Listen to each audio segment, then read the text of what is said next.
YouTube.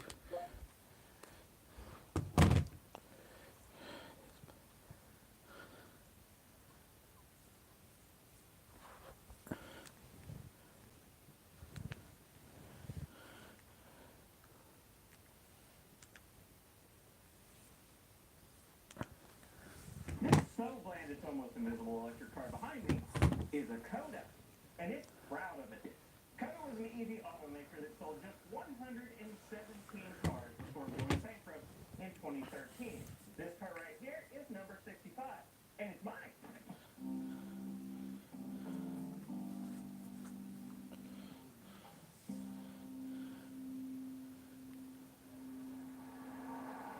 The story of the Coda, it doesn't seem to have a model name, by the way, is very similar to the story of the original Tesla Roadster and the Wigo Light. Designing and building a car from the ground up is time-consuming and very expensive. It's much easier if you instead adapt the body of an existing internal combustion engine car to be the base of your new EV. Tesla used custom body shells from Lotus to turn into the Tesla Roadster. Wigo used the body shell of the Shortlawn Noble to then turn into a Hey 5-door guys, SUV. Q&A. So I got a question for the chat. I'll read it. Used body shells from this. The Hopay Side Out, which if you couldn't tell from all the dip bones in the name, It's a Q&A today, guys. So yes, that's my question in the chat. And I'll answer your questions. top of the 5-out base car is somewhere in between Wigo, which is a little more than a hack together easy conversion of the Chinese base car, and Tesla, which was far removed from its Lotus ancestry and included drivetrain components that were developed in-house by Tesla. Coda customized the interior and exterior of the 5-out quite a bit, having new parts and panels made for both, but most of the drivetrain components are just off-the-shelf EV parts. Some of those parts, like the U2M motor and controller, were custom ordered by Coda, but they're still basically off-the-shelf parts. Coda even went the extra mile and did real car company things, like make a proper owner's manual that came in a Coda-branded pouch. Compare that to the Wigo, which just came with one piece of paper telling you to keep the car charged up so the battery won't die. The side valve on which the Coda was based was almost unbelievably designed by Pininfarina, the same Italian design firm who's famous for designs like the Ferrari Testarossa and those touchscreen vending machines that you can find in some restaurants. Also designed this, a car that looks like a lot of other cars from the mid-2000s. It's a Chevy Lacetti, a Hyundai Elantra, a Kia Optima. No, it's a Coda. Made several cosmetic improvements to the base side out and spruced it up a bit. They gave it a new front fascia with new headlights, a blocked-off grille, and these lovely LED strips down here that serve as daylight running lights. They gave it a new butt, complete with all LED tail lights. These nice LED strips down here to complement the ones at the front. A giant Coda badge up here on the trunk that doubles as a license plate, and what I believe is also a new trunk lid that's different from the side out. At least I'm mostly sure it is. They fitted these nice alloy wheels, complete with Coda center caps, and black alloys are also an option. And they revamped the interior of the side out quite a bit, which makes it a little less crap. The basic design is, well, basic, but it's inoffensive. Coda could have very easily gone overboard with the styling changes in this car, but they didn't. They very subtly brought the styling into the next decade without being overly shouty or aggressive about it. One little side note, this is the only modern car I've seen with a gutter rail over the door. Very thin and still incredibly well integrated. You probably didn't notice it, but it is there. I personally quite like the way this car looks. It certainly won't stand out in a crowd or an empty parking lot, but it looks nice. It looks nice. However, that's not going to stop me from making fun of it for looking so bland. So, what's in the front of this 2008 Kia Optima? Maybe I am radical. I do believe that we need to get radical about what we are doing. Kamala Harris supported defunding the police, taxpayer benefits for illegal immigrants. The 3,670-pound Coda is front-wheel drive and is powered by a UQM Power Phase 100 motor.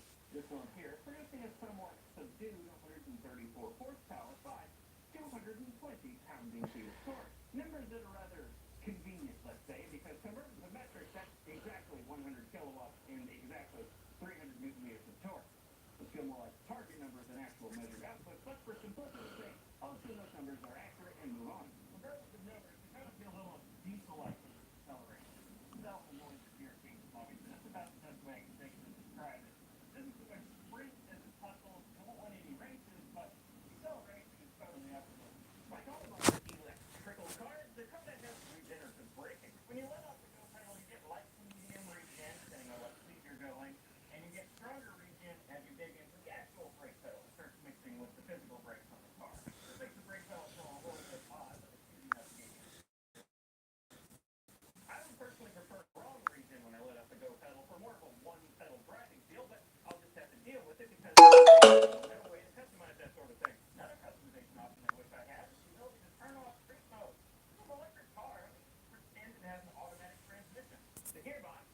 build right here is a four-border gear-derived single-speed gearbox for electric cars with an electrically actuated parking pin.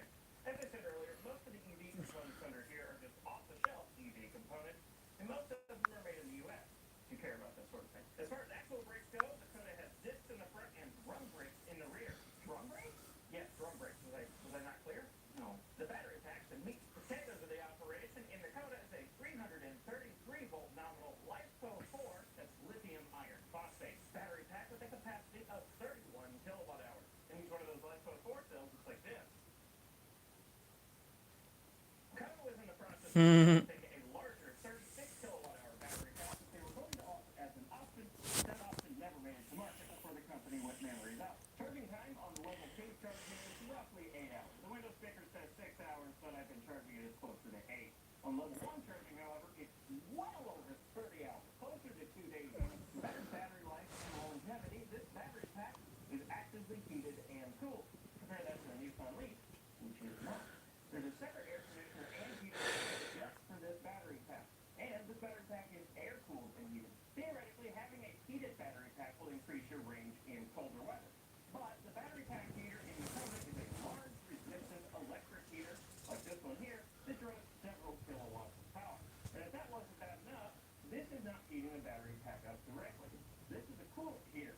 This heats up coolant that then flows through a heater core, and then a blower blows air over that warmed-up heater core and into the battery. So rather complicated and inefficient way to heat up the battery pack, and that's also how the cap and heat works.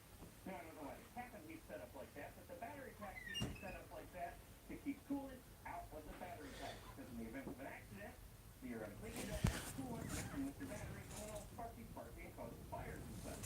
The worst thing about the Kona, I think, is the range. Kona estimated the range to be 125 miles. Then the EPA said, no, you're full of poo, and they estimated the range to be 88 miles, which is a lot more accurate. So the range is spectacular, and there's no DC fast charging capability. It's not exactly like those things were out of the ordinary in electric cars in 2012. In fact, in 2012, Kona bragged about having the highest range of any non-luxury electric car available. It's not true, but that's what they said. Also disappointing is the mileage per gallon equivalent rating for this car. It's 70 mpge combined, making this one of the least efficient electric cars sold in the past decade. For comparison, the 2012 Nissan Leaf was given an mpge combined score of 99, while the Porsche Taycan, the least efficient electric car of at least 2020, if not ever, was given an mpge combined score of 69. Nice. So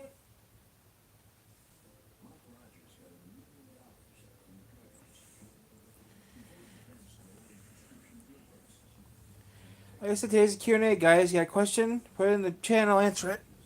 It's a Q&A today, guys. That's all I'm saying. Today's Q&A. No worries. you go. So it's unfortunate then, the Kona is difficult to drive. At least with the Wingo, it had the courtesy to be terrible to drive, so it didn't matter how short the range was, because you didn't want to drive it anyway. The Kona, on the other hand, it feels like it can just speed up miles. Like I said earlier, it's not exactly fast, but it is hopefully effortless. There's no drama in the speed, it just goes forward. I just find myself speeding in this thing. All, if I'm honest. I have more than once hit the speed limiter on the car without realizing it. The top speed of the Kona is electronically limited to 85 miles an hour, making it the only car I've ever seen with a speedometer that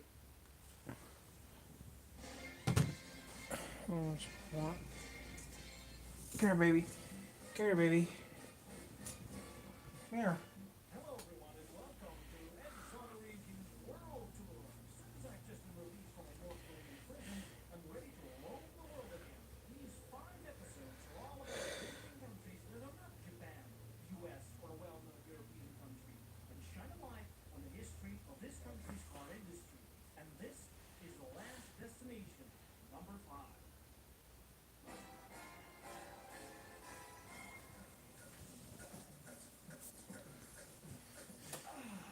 Brazil, the land of the beaches, the sun, the parties, the music, the coffee, this massive dude, and plenty of cars you have never heard of.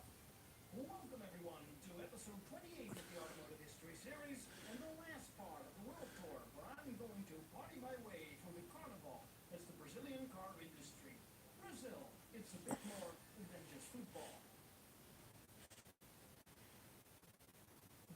industry in Brazil started off much like any other well-industrialized country.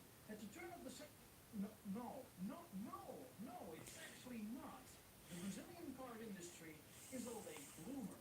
Around 1900, when many other countries made their very first petrol fuel motor cars, Brazil was still pretty much an agricultural nation, only known for its delicious coffee export, but not much else.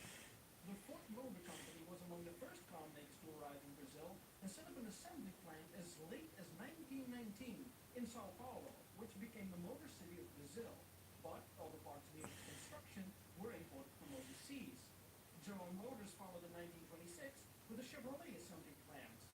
And that's pretty much it. Brazil wasn't all that attractive to build cars in.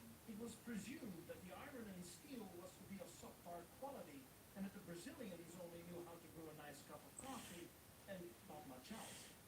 This all changed after the Second World War. Brazil was on the good side and helped with the production of raw material, and turned out to be good at it. Brazil sat on stacks of money after the war was over, and this would come in handy later on. By the 1950s, Brazil was ready for an economic boom, held by a government who wanted to rapidly modernize the country. The so-called 50 years of progress in 5 approach. Brazil was no longer a backwater country. No, it was time to fully utilize all of its resources to create a modern society and to become the first world country of the South Americas. New highways, new industries, and even an entirely new capital were among the many things that helped Brazil to modernize. And of course, cars should play a huge role in that. The Brazilian government tried to rapidly modernize the economy by just throwing money at it, including foreign incentives. This means things like lower taxes, land donation, and lower import tariffs on the condition that foreign multinationals would produce locally to stimulate the local economy. As a result, this could mean that your local economy would be overruled by large multinational companies from outside, including the car industry. But since Brazil had no national car industry to begin with, this was not much of a problem. It doesn't matter who builds the cars in Brazil as long as they were built in Brazil. Throughout the later 1950s, the influx of foreign car makers began. And this quickly raises the question, what was the first all-Brazilian built car? So, built from the ground up, not just locally assembled from imported parts from overseas. There are 2 contenders. Arguably, the very first Brazilian-made car is the Rony Isetta from 1956. The other one is the DKB Weymouth from 1958. And yes, I butchered both these names. Tell me about it. Naturally, the Rony would be the first, right? Well, the Rony was built in the licensed ISO. This car is better known as the ISO Isetta, and also makes the BMW a BMW Isetta. And here's the thing. Right at the time the car was released, its nature was instantly questioned by a newly formed automotive organization. Was this even a car? This new automotive organization, the executive group of the automobile industry, ruled in a decree that a passenger car should at least have 4 wheels It's and carry 4 Q&A, guys. So yeah. Well, there you go, with your 2-passenger and 1-door car. This was not a car.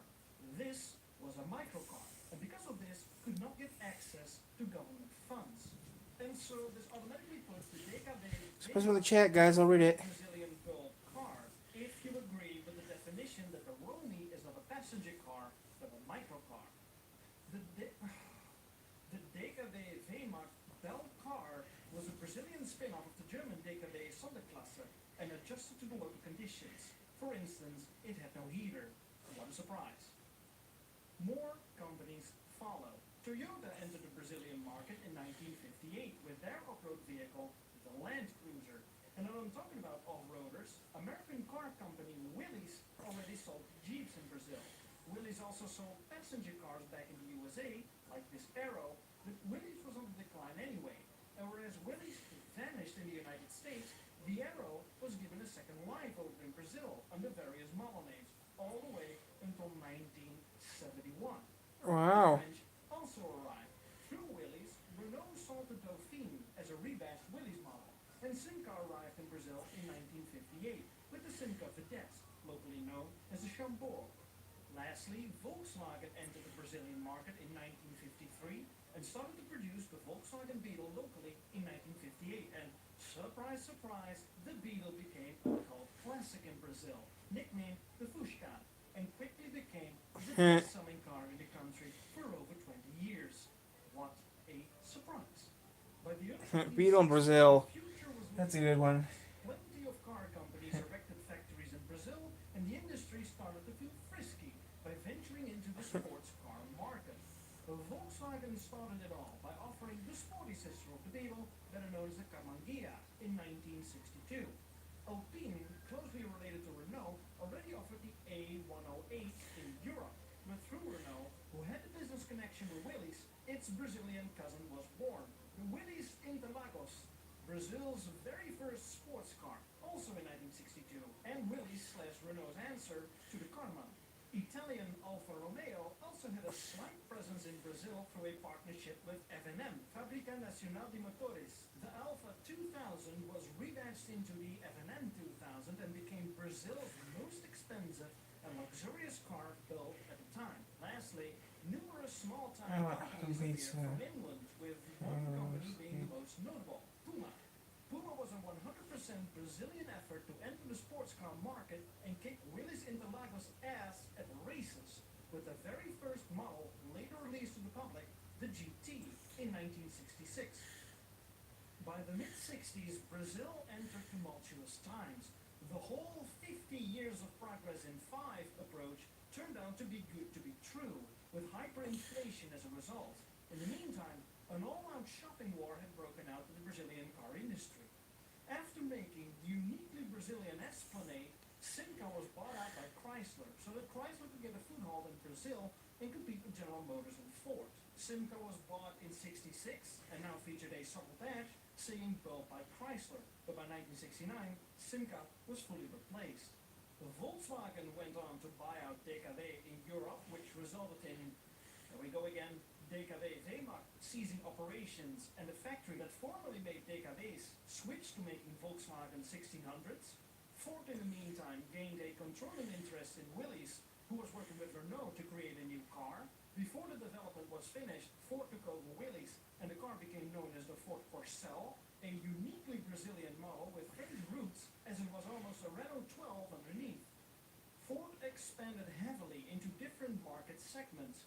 The Corcel was about to be the low-price volume seller, and Ford moved up market by introducing the Galaxy, a mid-sizer over in America, but a well-endowed and luxurious vehicle by Brazilian standards. The Galaxy evolved to become the Landau, a Brazilian car with strong American design influence, with a unique Lincoln-like design not seen elsewhere in the world. The Ford Corcel proved popular, and rivaling General Motors provided an answer in the shape and form of the Chevrolet Opala. Named after the precious stone, some believed it was a play on words, as the engine came from a Chevrolet Impala, and the car was derived from the Opel Kadett. Put Opel and Impala together, and, well, you probably get it. As it turned out, Brazilians loved their horsepower, and had their entirely unique little muscle car war going on. As mentioned, Pumas were already being sold to the public, now with the new GTB, but were joined by a very unique creation. Remember when I talked about F&M, which sold rebadged Alfa Romeos? Well, by 1965, they turned up with the remarkable Onça. Take a look.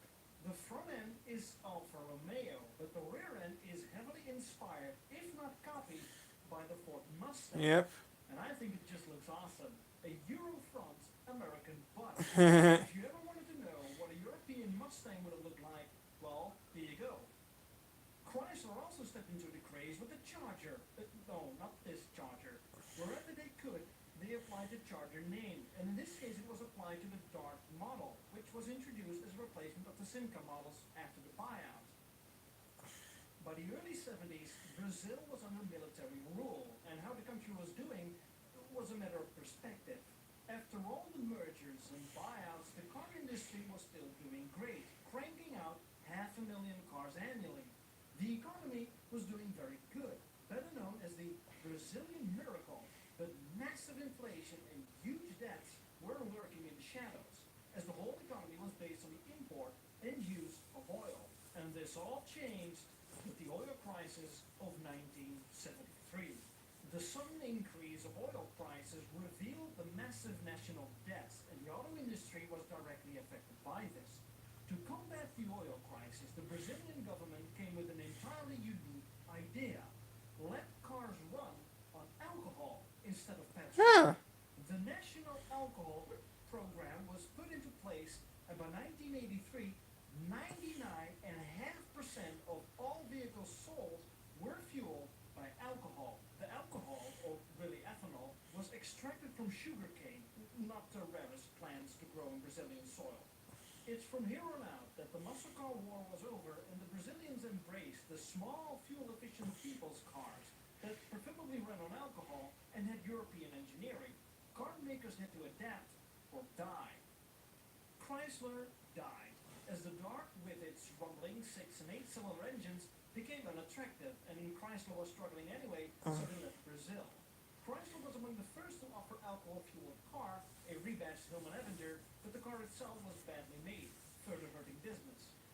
Ford, in the meantime, had high hopes with the successor of the Corcel, the American Maverick, and it would be the next step. But it was released right when the crisis hit, and although it was a great car, it failed horribly at the launch. Bright car, wrong time. Volkswagen still relied heavily on the sales success of the Beetle, but wanted to replace it eventually because it was getting ancient by the time. But how were they going to pull that off? General Motors reacted by introducing the Chevrolet Chevette, not the best car in the world according to Americans, but quite a success down south. But there was a new contender that arrived, Fiat. If there is one company that had major success selling small cars, it's Fiat, and they conquered the Brazilian market with the 147, the first production car to run on alcohol. By the late 70s and early 80s, Brazil slowly sank into a very deep depression.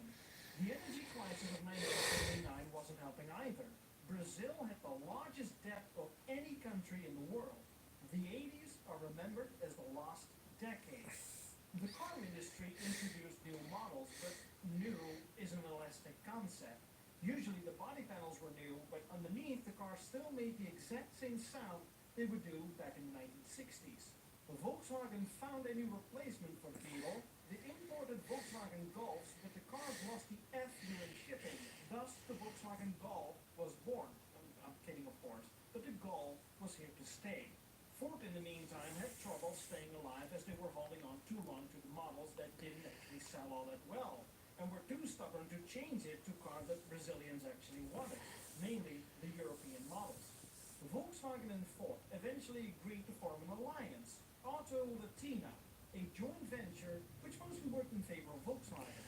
Many Volkswagen models became rebadged Fords, but not many Fords became rebadged Volkswagens. With the newly imposed import tariffs and essentially a closed-off market to save the economy since 1974, there were a bunch of Brazilian businessmen that thought, oh, how inconvenient, but hey, you know what? Let's build a car for the domestic market and cash in on almost no competition. And instead of building cars people actually wanted, like small economy cars, it were the exact opposite, namely sports cars and Grand Tours. Puma was still going at it, now with their new models like the GTC, and a new contender arrived, the Santa Matilde, or seriously however you pronounce it, I don't even care at this point. This car was built during the 80s, and it was a luxurious sports car and one of the most expensive Brazilian cars at the time. And then there was Miura. Now not this one, this one. The Miura was a striking car to look at, with a futuristic exterior and interior design loaded with very up-to-date features. But it was more show than go, as the car was powered by an outsourced Volkswagen engine producing a whopping 65 horsepower, as were a lot of other homegrown attempts at the time. Take a look.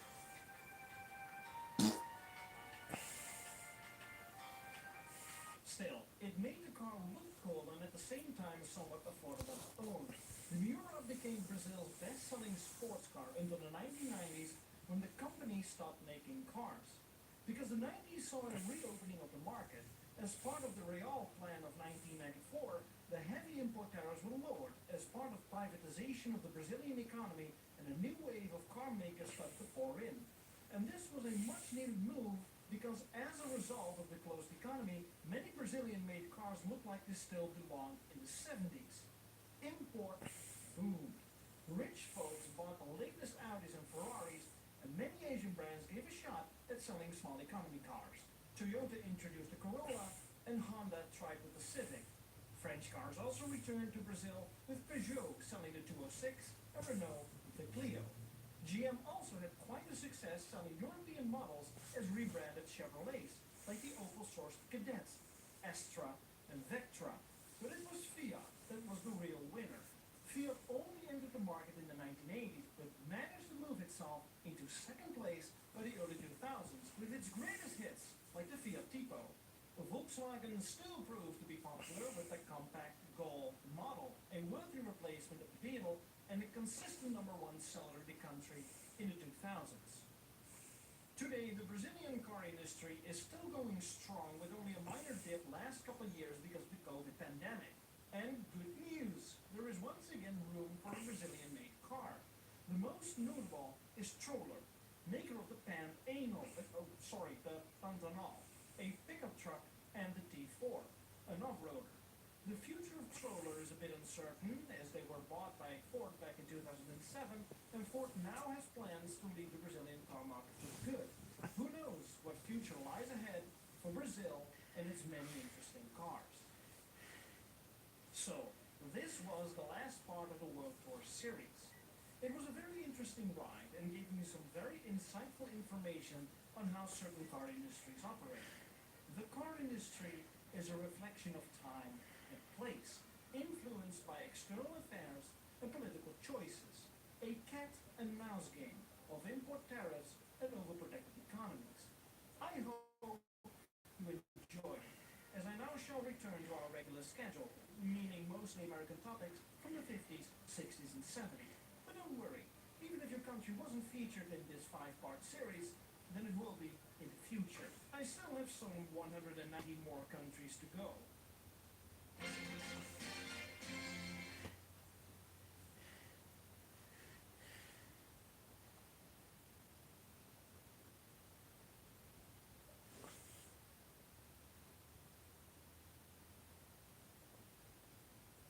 Only a few can become spirit born.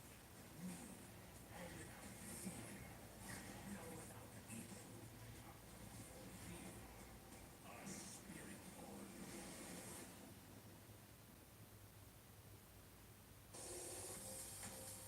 With Google Workspace, you can create a Gmail account with your own domain and branding, helping your business look professional in any inbox. That's business email made easy with Google Workspace.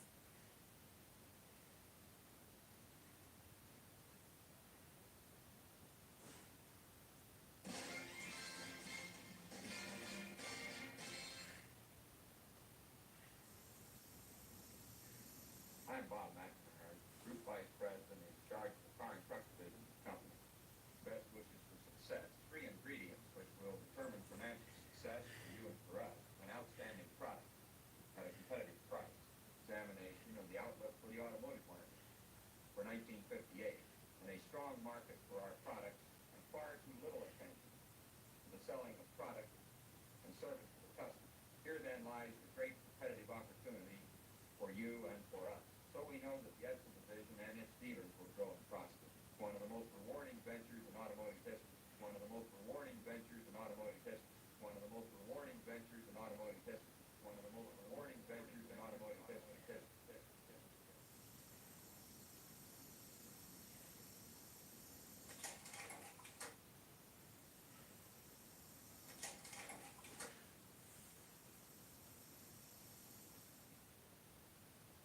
And there's a healthy economic climate in which to operate.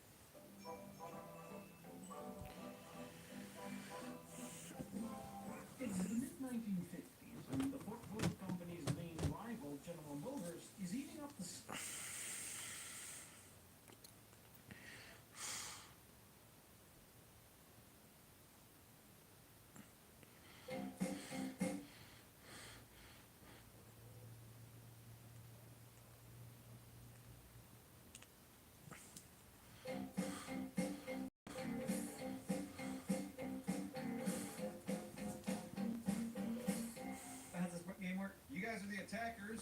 I am the runner. And Simon, you're the defender. So Simon, you will be defending me. Man, you're in trouble. Yes, I am. And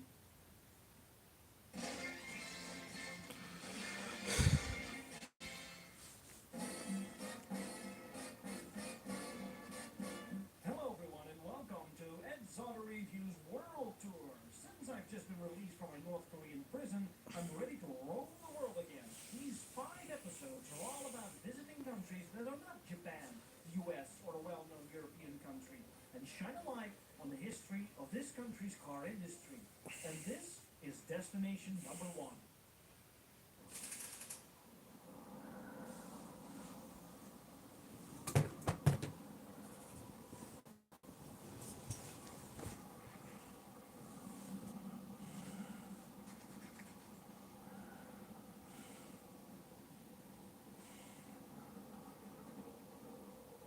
well, this sucks.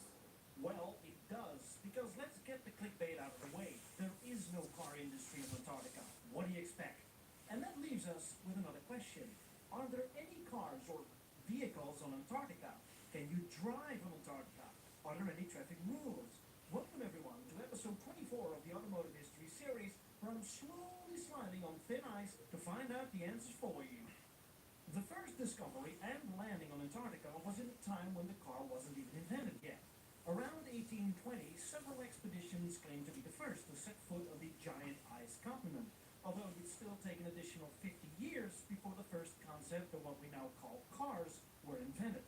Throughout time, between the first expedition and the present day, many countries all over the world have either claimed pieces of Antarctica or otherwise built their own research stations. Many of these claims are disputed. Let's not get too much into the details here. Instead, it's good to know that Antarctica is not completely uninhabited, as there are several research stations located on the edges. Some of these stations are small and some are a bit bigger. How do people get around town? Well, mostly through transportation not related to cars. On a good day, ships provide equipment, rations, and people. And Antarctica is home to some 20 airports, albeit rather crude ones. Don't expect duty-free shops. Because let's face it, Antarctica is one of the least favorable locations your car wants to be in. To give you an idea, first, there is the incessant cold. You don't like cold weather, I don't like cold weather, and so does your car. A nice hot summer's day is around minus 30 degrees Celsius, and the coldest temperatures are around minus 60 degrees Celsius. For reference, cars start to suffer a multitude of problems at temperatures of around minus 40 degrees, either Celsius or Fahrenheit. Think of thickening oil, risk of dying batteries, and frozen fuel lines. And then there is the rough terrain, crevices, ravines, mountains, uneven and rough terrain. Along the coast, treacherous thin layers of ice. You're either getting stuck in the snow or spin out on the ice plains. And then there is the wind. If it wasn't for the cold, it's the ever-present wind that continuously blows at speed of some 160 kilometers or 100 miles per hour. One source notes that a car door was even blown out of its hinges and actually dented the front fender. And where are you going to drive anyway? Roads rarely exist. You may be proud of yourself that you single-handedly dug a perfect road, only to find out it's been covered by snow the next day. It's an uphill battle.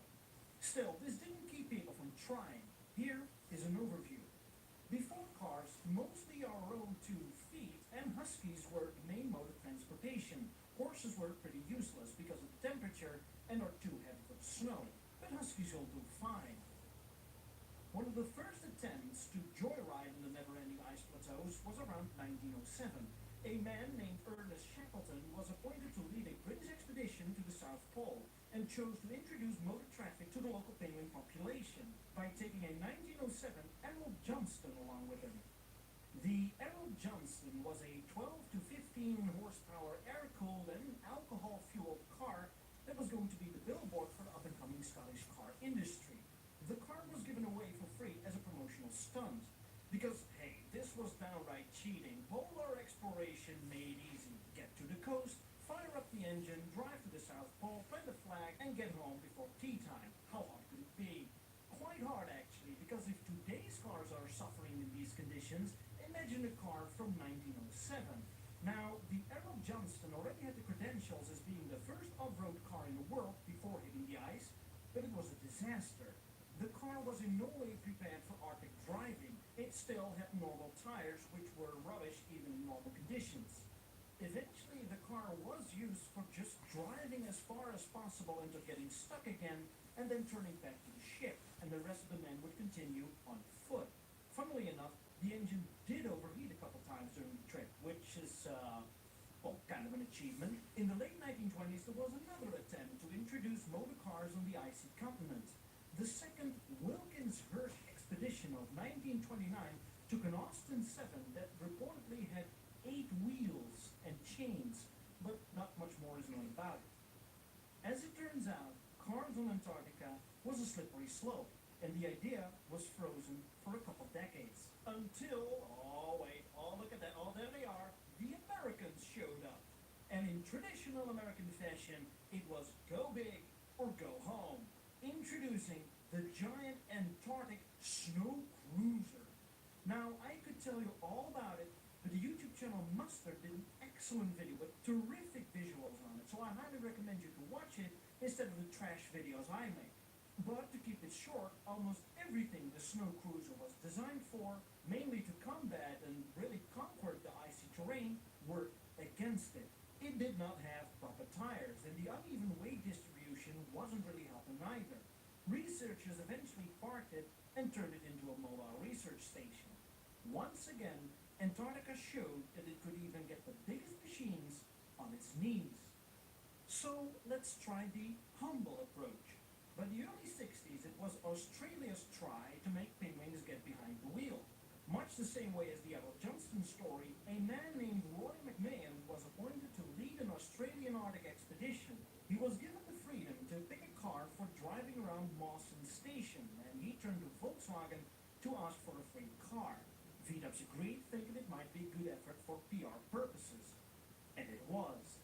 McMahon received a ruby red Beetle, conveniently chosen so it would stick out in a wide environment, and was immediately nicknamed the Red Terror, and rightfully so. As it turned out, the car was a terrific choice. The car took the barrel landscape effortlessly. And here's the deal. It wasn't even modified for off-road purposes. It was a standard red Beetle with Northern European tires and some slight modifications to the engine. No extra heaters, no jacked-up suspension, no nothing. The only thing it got were custom license plates, and the car was nicknamed Antarctica 1. Why? Out of all cars available at the time, a Beetle. Why always a friggin' Beetle? What makes these cars so special? I mean, wouldn't, a Range Rover not be a better option? Well, not really, as the Beetle intentionally had some tricks up its sleeve. First, the car is lightweight, and weight is your enemy in these conditions, or more like a trade-off. A heavy Land Rover, almost twice the weight of a Beetle, has better traction, but a lighter Beetle is easier to steer and handle. And what it lacks in traction makes up for being rather light to push out of the snow, if it even got the chance to get stuck at all. Also, Beetles were renowned for the very tight-fitting finish.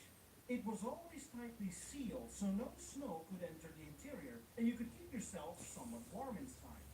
But the biggest advantage is the air-cooled engine, because, well, where are you going to find the best dry cold air in the world? Right, there was no coolant that could freeze. And lastly, it's a Beetle, renowned for being reliable, but above all, very easy to work on, which comes in handy when you only have a certain amount of parts available at the station, and the closest body shop is on New Zealand, some 4,000 kilometers away. The researchers praised the car for always being ready with just a bit of maintenance and petrol. After a full year of playing in the snow, the Beetle got replaced by, guess what, another Beetle, nicknamed the Antarctica 2. The Antarctica 1 was sent back to Australia. And you guessed that it would either end up in a museum or being used and abused wherever possible by VW marketing team, but no. They used the car for the 1964 BP Australia Rally, and guess what? The car ended up in first place. Truly remarkable. So, as it turns out, driving a car on Antarctica is possible. And it really doesn't have to be a huge monster when a little red bug is all you need. Take that, Americans. And as time moved on, so did the technological advancements. Currently, one of the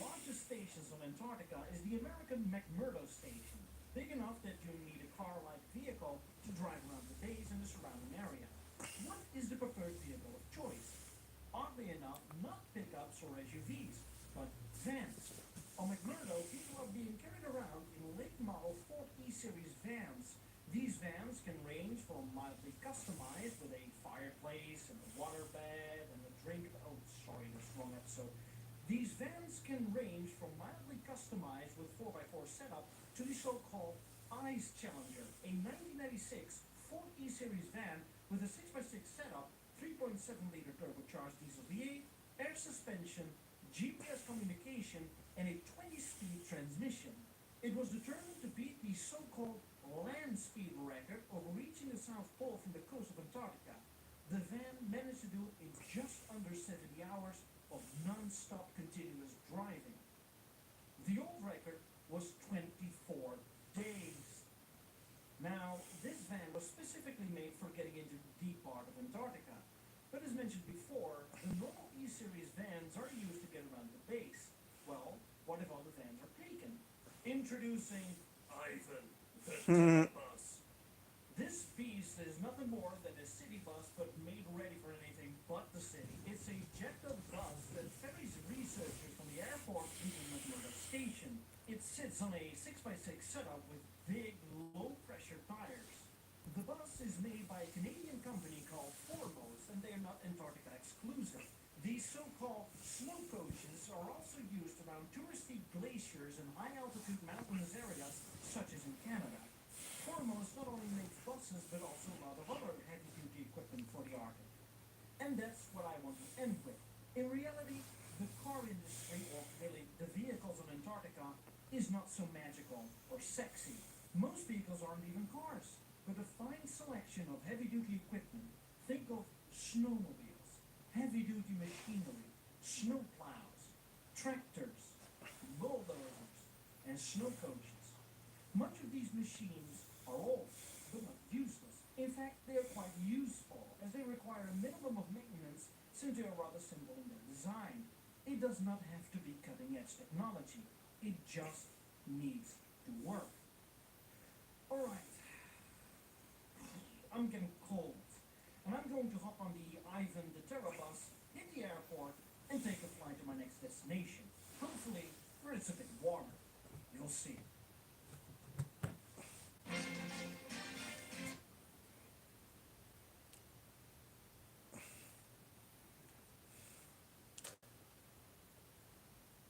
My husband and I. According to Kamala Harris, if we sex, really? Because at our age, our parents owned a home, had kids, saved for retirement. If our parents could do it, why can't we? Reject Kamala. I know what you're thinking. What's with the monkey?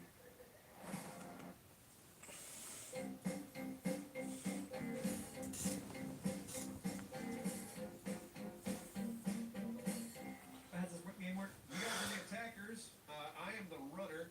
And Simon, you're the defender. So Simon, you will be defending me. Man, you're in trouble. Yes, I am. And Thick and I are trying to... What are you driving? I'm driving a fire truck. You guys got to slow me down. I have to maintain a certain speed. It's like Speed the movie. Keanu Reeves was in Speed. Oh boy, here we go. Was Morgan Freeman. All right, I'm on your ass. All right, sounds good. Yeah, where's this thing? Oh man, I'm already fucked up. Are you going the wrong way? I'm on the wrong way. All right, That's okay though. We're coming for you. Nice fast car here. Coming in hot and fast. all right. Soft and nutty. Here we go. All right, down here. Oh, we see him. We stop you. Axel, Mike. Nope, we're good. Oh shit, man, let's do this. Yeah, let's do it. Good defense, Simon. Yep, great. Damn it. Oh, that's Simon. Turn it out, Simon. Simon, I'm trying. Eric, I'm useless. I just spun him out like a pro. You didn't spin. Good. You slowed me down. Oh shit, shit, Simon. I'm trying.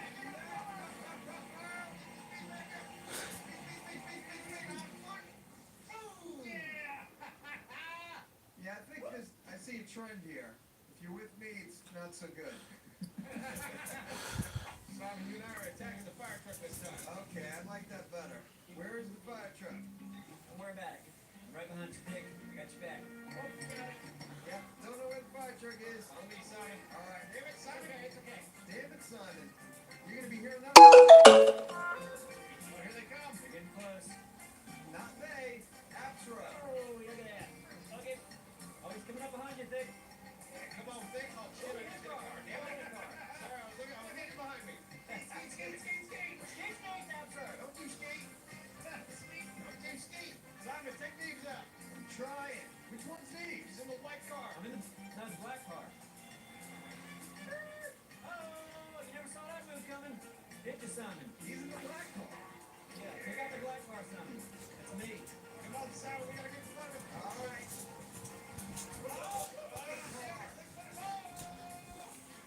All right.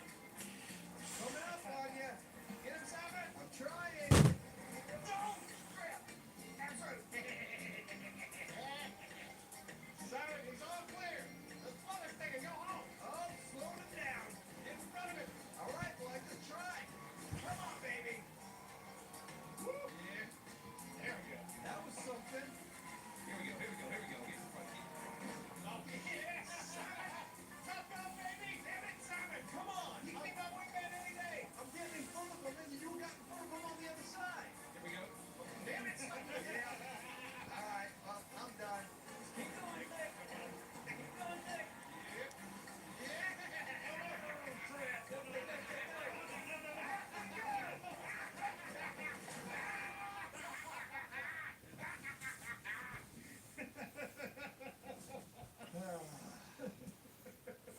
Well, we both lost one, so. All right, I'm three. Simon, I'm in the truck. You're in the truck, Simon. Yep. Pedal to the metal. Perfect. Dick, I got this. Yeah. I'm gonna drive in reverse, just to give him a shot. What are you gonna do? I'm gonna drive in reverse. Oh yeah. Okay. Let's see how that goes. Actually, I'm gonna shut my monitor off. Damn it, Simon. Help you out, buddy. Damn it, Simon. I'm the one turning. Yeah, you're doing great. Everything's damn it, Simon. All right, you gotta maintain speed, man. Come on, how fast do I need to stay? Fast as you possibly can go. Oh, yeah, I see the little bar down there. 88 miles an hour.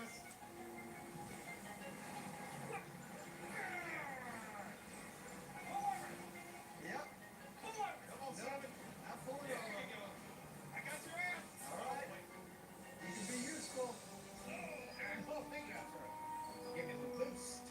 Go, Simon, go. My only job is to just drive. I don't got to do nothing else but just try to get to where I need to go. Exactly.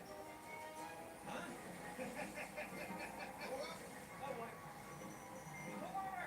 You're doing great, Simon. Yep. I don't think I'm going the right direction. No, you're heading. We gotta get to Toledo Bay. Oh, shit, we gotta get these cocksuckers off you. Hold on. No. Come on. Oh, Yeah. there's no way. Look, I'm stuck. Crap. Crap. Stuck in the middle of this median. Right there. Oh, no. Oh, shit, Simon. Just pedal to the metal. Go. All right. Try. Hey, yeah. Come on. I think I need to go over here. You got it by yourself. No, you help. You help me. No. What do you mean, no? Way back. Huh? Shit, my car is toward the hell. Good. Yeah. Pull over. Nope. You pull over. You pull over. No. You be the one to pull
tried. Tackers. We're tackers? Yeah. And, Astro and Simon? I am a runner. I'm a defender.